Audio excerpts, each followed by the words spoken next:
You're gonna spend top dollar on a player in today's market, you're getting potential. If you're spending top dollar on a player previously, you're getting proven talent. That's the difference. Potential costs you more money now than it ever has.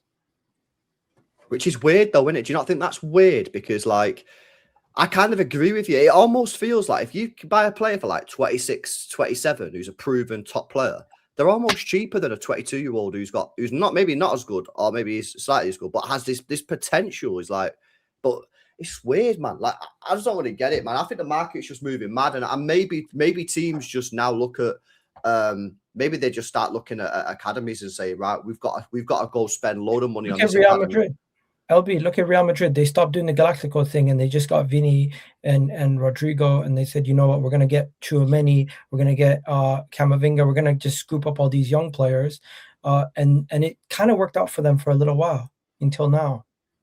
Yeah, but they're also in the unique position of they've got this mad pull, bro, where they can just go out and say to a player, don't sign a new contract. We're going to get you on a free transfer at the end of the contract. And players will go, oh, yeah, no, we'll do it. Doesn't work for everybody, I'll tell you that. Not a lot of clubs have that pull. That's just the facts. I also think that's something that's going to start coming in more and more is buyout clauses. I think how they have to do this, FIFA, is by looking at it and putting in sensible buyout clauses. Like the Spanish team shouldn't be allowed to put £500 million buyout clauses in.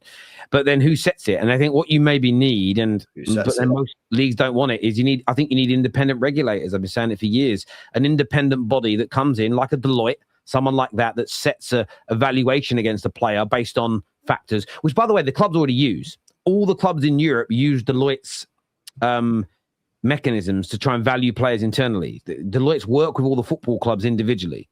So they just need someone like that's already respected to come in and go, right, that we value Mateus Fernandez at 60 million. And therefore the rule is you can have a buyout clause that's no more than 20% the valuation against Deloitte. Equally, though, Deloitte release every year new valuations. It can go up, it can go down, but the buyout clause is no more than 20% above the valuation set by them. That way you can start to control it. The problem with that is that your Man United, your Cities, your Liverpools, your Arsenals will smash the granny out of everybody else when it comes to the finances right now and buy whoever the hell they want. So you'll have teams that will sit there like someone like a Palace who's sitting there now, and the reports just come out again here from Ben Jacobs that Chelsea are keen on the Crystal Palace defender Lacroix, who, by the way, I was calling LaCroix earlier on today because there's a water brand or a drinks brand in America that's spelt the same, and I wanted to check how to say it properly again. And I was reading about the water brand, and I didn't realize it wasn't the name. But Lacroix, they're in for him.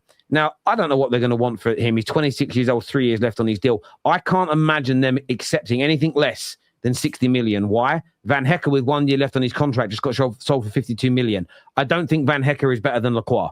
So they're going to sit there and say that. But imagine there was a buyout clause that meant he couldn't be sold for any more than 35 million. Palace is probably going to sit there and go, that's ridiculous. Because he's like, we can sell him for more than that without it. So also, how often would they be updated by this independent regulator? Because what about if a player gets an assessment, right, and they say, oh, this player's worth 30 mil, and then they go and ball out, and then in January a team goes 30 mil, fuck yeah, we'll take this player 30 mil, he's worth about 100.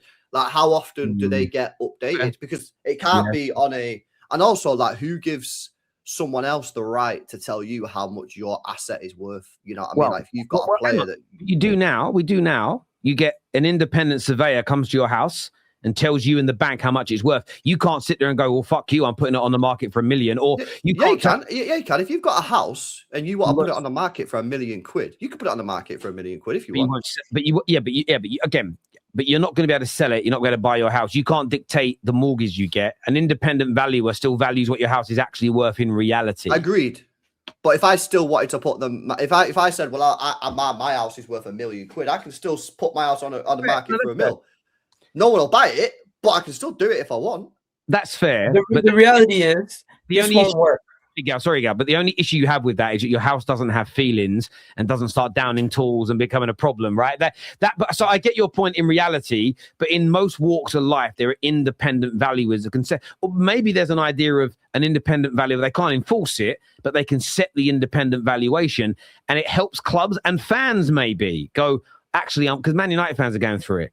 You know, we all have subjective views on. I think Tonali's probably worth a max 85 million. I wouldn't go as high as 100 million for him, but that was when the rumors were you could get Mateus Fernandes for 60 million. Because I don't think there's a £40 million difference between the players. So I'm like, if Tonali's going to go above 80, I'd rather go down to Mateus Fernandes, because I think, again, I want to save that money because I want to invest it in more players, right? It's not just about keeping the money in my back pocket.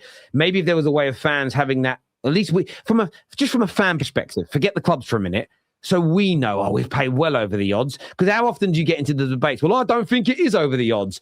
If there's an independent arbitrator of this, at least then we could settle the debates amongst ourselves, right? You might think he's worth 100 million. I might think he's worth 50 million. But if Deloitte's come in and go, we've run the numbers, he's worth no more than 35, then we're both dickheads. Do you know what I mean? And we can just move on. I think sometimes that's the issue with it, is everything's so subjective in football. I like a little bit more objectivity to be brought into the game, if possible. I have no idea how they're going to ever do it, but the only way that they might be able to lower prices is if they actually put some sort of spending cap. Universally. What, in terms of what you can only spend? What they've got now? You can only spend a certain percentage of your revenue, or an actual If there's an actual harsh penalty like a spending cap, that might be the only way to stop teams from going crazy with the spend. The thing is with that though, Igal, that has to be worldwide. You can't just have a Premier League one. I know.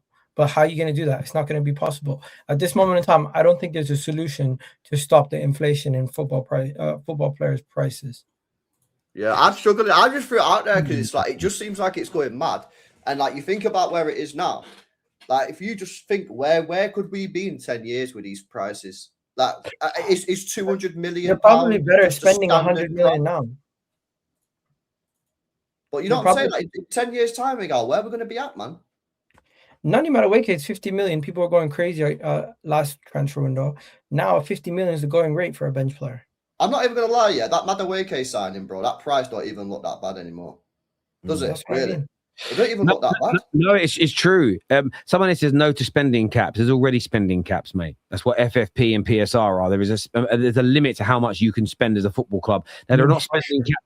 And no one's actually said about having a spending cap. I mean, that's the other way around it, is you have a cap to how much you can spend on particular players. But even then, that then might frustrate a richer club that goes, yeah, you're not letting me spend more than 80 million, but I could bid 150 and now I can't get him. So I agree. I don't overly like the idea of that, if I'm being honest with you. I like the idea that you can spend a percentage, because I do think that it's important to protect football clubs from themselves, that you can spend up to a percentage of what you generate. Because if you generate £1 billion a year because you become a big club over 50, 100, 150 years, you deserve the right to spend that, in my personal opinion. I just like the idea of having someone that can independently value. The thing is, you'll find with players, though, is that typically most clubs agree on the valuation. You look at Mateus Fernandes. Both Man United and Spurs are the ones that are doing the most work to get him, are both saying he ain't worth 85 million. So you'll find that internally, most clubs already agree on these valuations. They all use Deloitte as one of their big firms that comes in to help them work out these prices and do their accounting. So it was already there. It's just maybe formalizing it. So I think fans, but that being said, you know what football fans are like. We all have opinions and we're entitled to opinions, but it doesn't mean that we're correct. The problem is, for a lot of people, is that people like to have opinions on objective truths, like net spend being real, as an example. Some people say, no, but I think it is. Yeah, but it just isn't. Every football financial expert in the world has explained why it's ridiculous and isn't used. Why are you still fucking talking about it? And I've said this for years, boys. We need more from our mainstream media. I feel like they dumb too many things down. They make everything sound so easy and so basic. And you get it from content creators. Just go out and sign the player. It isn't as easy as that. And the media, sometimes you have big people on Talk Sports, Sky Sports, ex-players, pros, ex-managers saying the same thing. And you think, you lot know it ain't that fucking easy because you've been in it and you're still making it sound like it's a computer game. So, yeah, there is an issue there. But then I think that's about rage baiting people. The worst thing is the club PR gets put out as truths. Like last year when Liverpool fans were saying they didn't spend over 100 million on Verts. Well, yeah, all of our clubs do the PR. I love it when our clubs walk away from a player and it's like, oh, we've walked away. Like Man United fans think we walked away from Anderson purely because of the money. No, it's because he rejected us. Like, we'd pay the money if he wanted us. Like, I just don't believe it's the money. You know, we bid 60 odd million and we're willing to pay 60 million for Semenyo.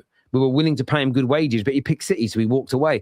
I think one thing that I would love to normalize in football again is grown men being able to accept rejection. I think it'd make the world a happier place. I say it all the time. If your club's being rejected by players, that means you're going for good players. Because if you're not getting rejected by the player, probably, they're happy to be there. Yeah, you're just going to go for some player that nobody else wants. Like, exactly, Brian. Got a problem with being rejected, man. It means you're going for good players. Exactly. You're not going for a 10-2er, which is a shoe-in. No one wants a 10-2er in reality. That's why they're called 10-2ers.